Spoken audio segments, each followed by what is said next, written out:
की शुरुआत सबसे पहले छत्तीसगढ़ के साथ करते हैं, जहां भूपेश बघेल के दिए गए एक बयान पर अब नया सियासी घमासान छिड़ चुका है। पूर्व मुख्यमंत्री छत्तीसगढ़ के भूपेश बघेल जो ये कहते हैं कि मुगल शासन में कभी हिंदू खतरे में था ही नहीं। भूपेश बघेल का ये कहना है कि उस समय हिंदू खतरे में नहीं था, लेकिन अब बीजेपी और आरएसएस इन बातों का डर फैला फैला कर के हिंदू खतरे में है। 3 बार चुनाव जीत चुके हैं। और देखिए, इसी पर बीजेपी विधायक अजय चंद्राकर ने पलटवार किया और कहा कि भूपेश पहले ठीक से इतिहास तो पढ़ ले। फारूक अली, मोहम्मद अली जिन्ना जैसे कई उदाहरण उन्होंने दिए और कश्मीरी डेमोग्राफी क्या थी ये भी समझने को चंद्राकर ने कहा है। साथ ही चंद्राकर कहते हैं कि बिना सर पैर के बयान भूपेश बघेल ना दे। तो देखिए, पूर्व मुख्यमंत्री भूपेश बघेल का ये बयान हिंदुत्व पर और उसके बाद अब इस पूरे बयान को लेकर सियासत देखने को मिल रही है। मैंने नहीं कहा भाई, यही लोग कहते हैं हिंदू खतरे में है करके डर बताते हैं। आज हम सूचित जाति खतरे में नहीं है, जनजाति खतरे में नहीं है, पिछड़े वर्ग खतरे में नहीं है, अल्पसंख्यक खतरे में नहीं है। ये आरएसएस बीजेपी वाले ही डर बताते हिंदू खतरे में। ये डर बता के 3 चुनाव जीत गए। भूपेश बघेल जी को ये बताना चाहिए इतिहास पढ़ के कि फारूक अब्दुल्ला कितनी पीढ़ी पहले धर्मांतरित हुए, मोहम्मद अली जिन्ना कितनी पीढ़ी पहले धर्मांतरित हुए और लियाकत अली कितने पीढ़ी पहले धर्मांतरित हुए और क्यों हुए। और ऐसे अन्य उदाहरण मैं दे दूंगा जिसको पढ़िए, समझ रहे ना। पूरा कश्मीर 12वीं शताब्दी 13वीं शताब्दी तक वहां की डेमोग्राफी क्या थी और उसके बाद डेमोग्राफी क्यों और कैसे बदली, इस पर अध्ययन कर ले, फिर बहस करे। बिना सर पैर के बात करना, विरोध करने के लिए विरोध करना, मैं बोला नहीं, कांग्रेस का स्वभाव है। तो चलिए इसी पर ज्यादा चर्चा करेंगे। राजीव चक्रवर्ती जी बीजेपी से वरिष्ठ नेता हमारे साथ जुड़ गए, सुरेंद्र वर्मा जी वरिष्ठ प्रवक्ता कांग्रेस से हमारे साथ जुड़े हैं, उनसे भी हम बातचीत करेंगे। लेकिन जो बयानबाजी हो रही है वो एक बार फिर से आप सुनिए। मुगल पर शासन करे तब खतरा नहीं, सुल्तान पर, मुसलमान पर, इस सब तक सत्ता में तब खतरा नहीं थी।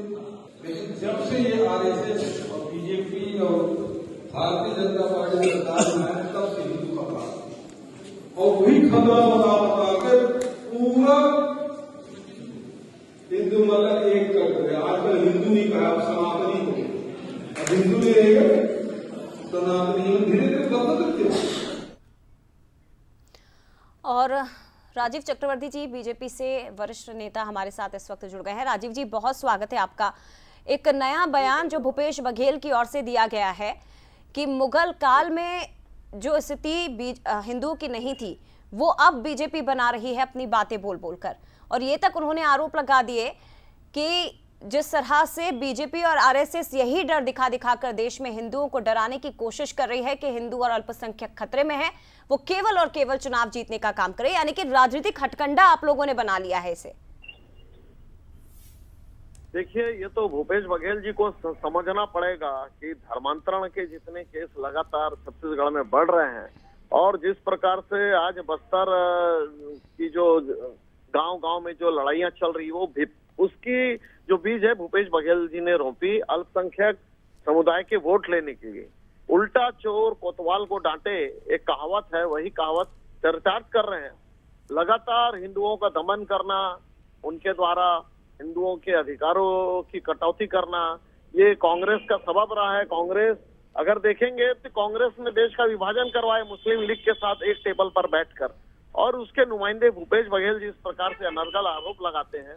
हम तो हिंदू अस्मिता के लिए, सनातन के लिए राम मंदिर का निर्माण किए हैं, सनातन धर्म की रक्षा के लिए भाजपा लगातार काम कर रही है, और ऐसा बोलकर वो एक राजनीतिक शिगुफा छोड़ रहे हैं।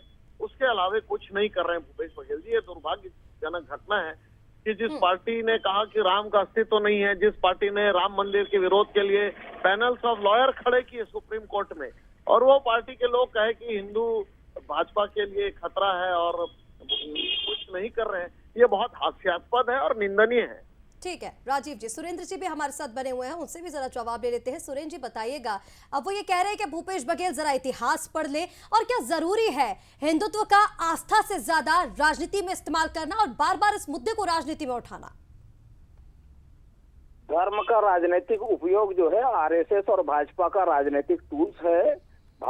जनता पार्टी ये समझ ले, ये झूठ फैलाना छोड़ दे। सनातन को जो ये कह रहे हैं, हिंदू धर्म को अब ये सनातन कहने लगे हैं। भाजपा का अस्तित्व 50 साल पुराना नहीं है, और हमारा जो धर्म हिंदू ये 5000 साल से पहले का है, और उसमें नफरत घोलने का, जहर घोलने का काम भाजपा और आरएसएस कर रही है।